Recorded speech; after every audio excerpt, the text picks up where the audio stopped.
Hi guys, welcome to Chapter 3, The Basics of Networking. I will cover this chapter briefly and go over basically what we will be covering, and you'll see on the quiz for this week. Basics of Networking is going to cover all types of networking. The learning objectives we'll cover are to tell whether a communication technology, whether it's internet, radio, local area network, is synchronous or asynchronous. Okay, broadcast or point to point. Explain the roles of the internet addresses, domain names, and DNS servers. Distinguish between types of protocols, TCP, IP, and Ethernet. Describe how computers are interconnected by an internet service provider and by a landline. Distinguish between internal and World Wide Web and explain the structure, how to navigate up and down hierarchy. So, chapter 3, computers again are useful, but they're more useful when they're connected. Beginning of the internet happened in about the mid 90s, 94, 95, in that area, and it just made it boomed not just the economy but the ability of communication to move forward. So not everything, but a lot is affected by networking with regard to computers, and we'll cover some of that here in chapter 3. So computer comparing around the communication types. General communication, two types: synchronous, asynchronous. Synchronous, live, it's going on as simultaneously. Asynchronous is basically where it's a waiting medium, where think of it like a mail or an email, something that's not instantaneous.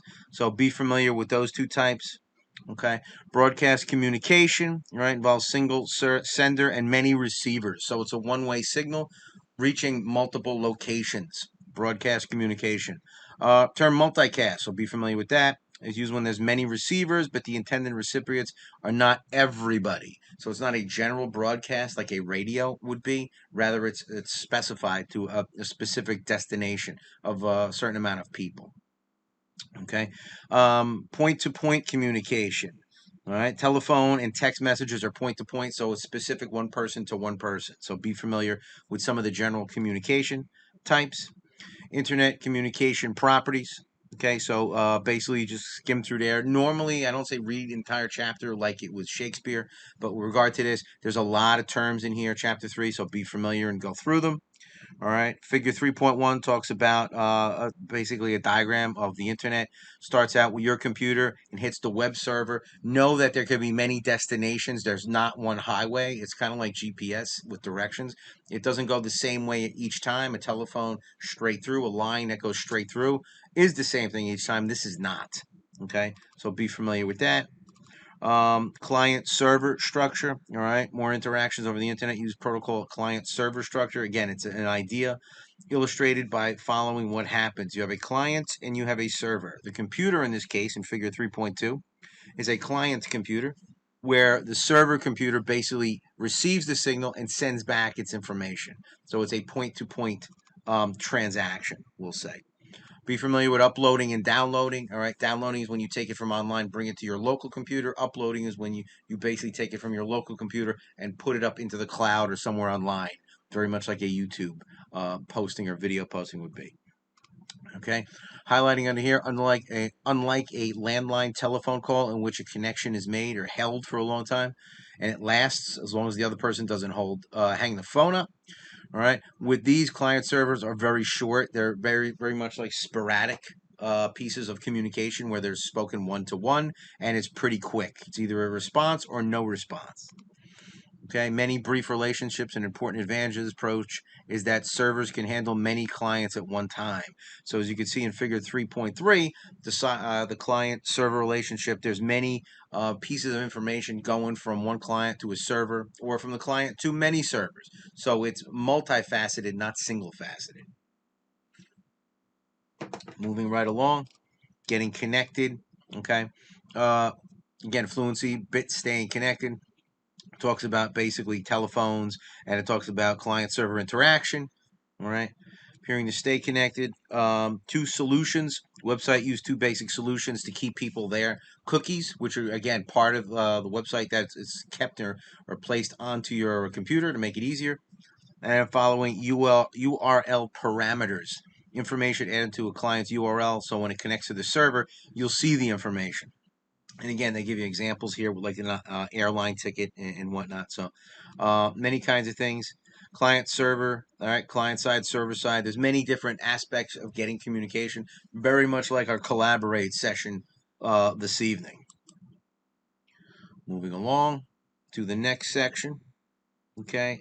And again, we'll go through here. We're working on chapter 3, the medium of the message. So the medium of the message. IP address. Be familiar with an IP address. Each computer is connected to the internet, given a unique number known as an internet protocol address. So they give you some examples underneath. Just know what an IP address is. An IP packet. A computer communicates with one another by sending an IP packet. And again, a packet, again, as they talk about, is like a postcard. It's little bits of information that, when pieced together, tell the whole story. So again, packets, that's how information is transmitted. The bigger the story, the longer it takes to transmit. The payload, all right, basically is what's being sent. Could be 1 byte at a time or thousands of bytes. Again, something like video would be huge, where something like a simple message would be relatively small. Routers and switching. Okay, routers and switching, and they talk about, as we looked up there in figure 3.1, as you'll see. Internet has many switches and routers that connects different wires, so they go from one place to another. They're physical, copper, fiber optic, wire links, right, radio. What happens when it gets to a switch, it reads the final destination and goes which way it's going to go, very much like if you were driving in that different part. Trace route. Trace route is very much like figure 3.4, where it's tracing a message that was sent basically from University of Washington to Technical University in Zurich. And as you can see, it went through 20 different hops or locations that it went to, starting in the actual computer lab of University of Washington and going to Irvine, California, to Los Angeles, to Geneva, right, cross country from LA to DC, to Paris, and then finally to Zurich, all in a matter of seconds. All right, so these are done in seconds. So this is an example of just one piece of information being sent and how it goes. The packet, again, as I've highlighted here, starts in the computer department and ends up in Zurich, going from one location to another, roughly about 15 to 20 locations. Protocol, be familiar with protocol. Protocol is the proper way to do something. And again, everything has a technical protocol, such as the transmission control protocol, IP protocol, the way basically you go through when you launch any internet sites as far as the way it's set up. So protocol is very consistent, and again, it's done on purpose like this. Here's the postcard analogy I talked about, where you're taking one giant story and breaking it up into mini postcards, so that when it's put together, it tells the complete story. The bigger the story, the longer it will take to piece together. Packets are independent. Again, they're their own separate entity. So if you had a 10-line story and each line was a packet, each line would be separate. So when it is sent, it moves towards its destination, but it doesn't take the same route. It just gets to its destination. So know that that's a possibility, and that's not, they're all not going to go down the same road. Everybody's not taking Route 80 to get to California. They're going to take multiple, basically, different roads to get there, but they all arrive in California. And then when pieced together, it forms information. All right. Wide area network, local area network. Again, wide area network is like anything where it's not really visible, not connected. So that's that kind of network, World Wide Web, any of those stuff. And then local area network is anything where you're physically connected with an Ethernet cable or a Cat5. So 2 types of networks, and again, 2 types of information. Here's basically a drawing of a local area network and how it would be set up. So again, parts to look over there. Ethernet protocol. Okay, again, just kind of glance over there as far as, like, again, that's more a hardware issue. Ethernet versus the internet. Okay, again, important difference between the two. Internet's TCP/IP protocol and Ethernet's party protocol are different. Internet uses point-to-point network. All right, Ethernet basically uses broadband or basically wider communication. So 2 things to look at. All right, connecting your computer to the internet, the connection via the internet versus an ISP, or versus basically a campus or an enterprise network. ISP would be something we use at home, coffee shop, any of those things, as they show you over here, where underneath the campus, It's going to be a hell of a lot faster. Also, it's going to be a lot more connection, and it's directly connected to the internet gateway. So, all right, be familiar with those. Connection by an internet service provider, enterprise network connection, all right, intranet, local area networks connected, or intranets where they share information. Wireless network, all right, wireless network is a variation, although it's the same thing, as you can see under here with the graphic of 3.7. It's basically something you would have at your home. As far as like where you have your computer hooked up to the router's hooked up basically to the modem, and you wirelessly connect to your computer, your phone, your laptop, any other device that comes in. All right, domains and DNS. All right, domain names. That's basically your URL. It's your way to connect or identify your website.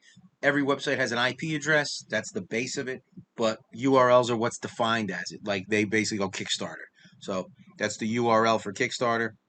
But its IP address is also there, and you can see it over here as it's listed: 107.22185.79. All right, domain name systems. All right, easy because you're not going to remember all these numbers. It's much easier to remember target.com than it is the number. So hence they're used.